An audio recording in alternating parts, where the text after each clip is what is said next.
ಇನ್ನು ರೇಣುಕಾಸ್ವಾಮಿ ಕೊಲೆ ಆರೋಪಿ ದರ್ಶನ್ಗೆ ಪೊಲೀಸರು ಬಿಗ್ ಶಾಕ್ ನೀಡಿದ್ದಾರೆ.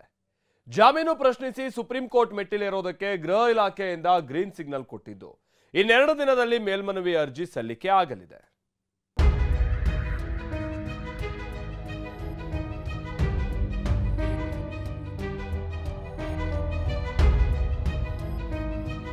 ಜಾಮೀನು ಸಿಕ್ಕರೂ ನೆಮ್ಮದಿ ಇಲ್ಲ. ಆಸ್ಪತ್ರೆಯಿಂದ ಡಿಸ್ಚಾರ್ಜ್ ಆದರೂ ಕುಂಟೋದು ನಿಂತಿಲ್ಲ.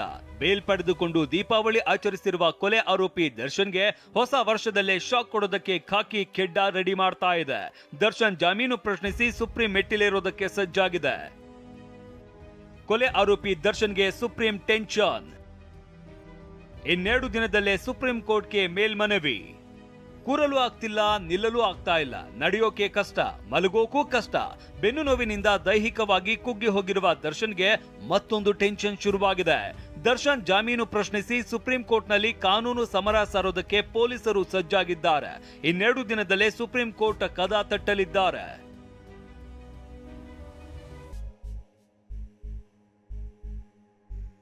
ತನಿಖಾಧಿಕಾರಿಗಳು ಮೇಲ್ಮನವಿ ಸಲ್ಲಿಸುವುದಕ್ಕೆ ಗೃಹ ಇಲಾಖೆ ಗ್ರೀನ್ ಸಿಗ್ನಲ್ ಕೊಟ್ಟಿದೆ. ಗೃಹ ಇಲಾಖೆಯಿಂದ ಅನುಮತಿ ನೀಡಿ ಕಡತವು ರವಾನೆಯಾಗಿದೆ. ನಾಳೆ ಅಥವಾ ನಾಡಿದ್ದು ಸುಪ್ರೀಂ ಕೋರ್ಟ್ಗೆ ಮೇಲ್ಮನವಿಯೂ ಸಲ್ಲಿಕೆಯಾಗಲಿದ್ದು, ಈಗಾಗಲೇ ಎಲ್ಲ ಫೈಲ್ ಇಂಗ್ಲಿಷ್ಗೆ ಭಾಷಾಂತರವಾಗಿದೆ. ನಟ ದರ್ಶನ್ ಮಾತ್ರವಲ್ಲ, ಪವಿತ್ರ ಗೌಡ ಹಾಗೂ ಸಂಕಷ್ಟ. ದರ್ಶನ್ ಮಾತ್ರವಲ್ಲ, ಪವಿತ್ರ ಗೌಡ ಸೇರಿದಂತೆ ಜಾಮೀನು ಪಡೆದಿರುವ ಎಲ್ಲರಿಗೂ ಟ್ರಬಲ್ ಶುರುವಾಗಿದೆ. ಲಕ್ಷ್ಮಣ್, ಪ್ರದೋಷ್, ನಾಗರಾಜ್, ಅನುಕುಮಾರ್, ಜಗದೀಶ್ ಸೇರಿ 7 ಆರೋಪಿಗಳಿಗೆ ಬೇಲ್ ರದ್ದಿಗೆ ಖಾಕಿ ಮನವಿ ಮಾಡಲಿದೆ. ಕೊಲೆ ಕೇಸ್ ಮೆರಿಟ್ಸ್ ಮೇಲೆ ಮೇಲ್ಮನವಿಗೆ ಸಿದ್ಧತೆ.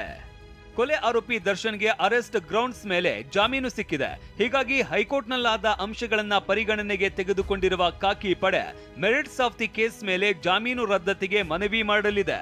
ಇದಕ್ಕಾಗಿ ವಕೀಲರು ಸಜ್ಜಾಗಿದ್ದು, ಆನ್ ರೆಕಾರ್ಡ್ ವಕೀಲರಾಗಿ Anil C Nishani, senior counsel ಆಗಿ ಸಿದ್ಧಾರ್ಥ ಲೂತ್ರಾ ಅವರನ್ನ ನೇಮಕ ಮಾಡಲಾಗಿದೆ. ಪ್ರಮುಖ ಸಾಕ್ಷಿಗಳ ಆಧಾರದ ಮೇಲೆ ಸುಪ್ರೀಂಗೆ ಹೋಗೋದಕ್ಕೆ ಖಾಕಿ ಪಡೆ ಸಜ್ಜಾಗಿದೆ. ಸುಪ್ರೀಂ ಕೋರ್ಟ್ನಲ್ಲಿ ದರ್ಶನ್ ಜಾಮೀನು ರದ್ದಾದ್ರೆ ಕೊಲೆ ಆರೋಪಿ ದರ್ಶನ್ಗೆ ಮತ್ತೆ ಜೈಲೇ ಗತಿ. ಪ್ರಜ್ವಲ್ ಜೊತೆ ಪ್ರದೀಪ್ ಚಿಕ್ಕಾಟಿ, ಟಿವಿ9 ಬೆಂಗಳೂರು.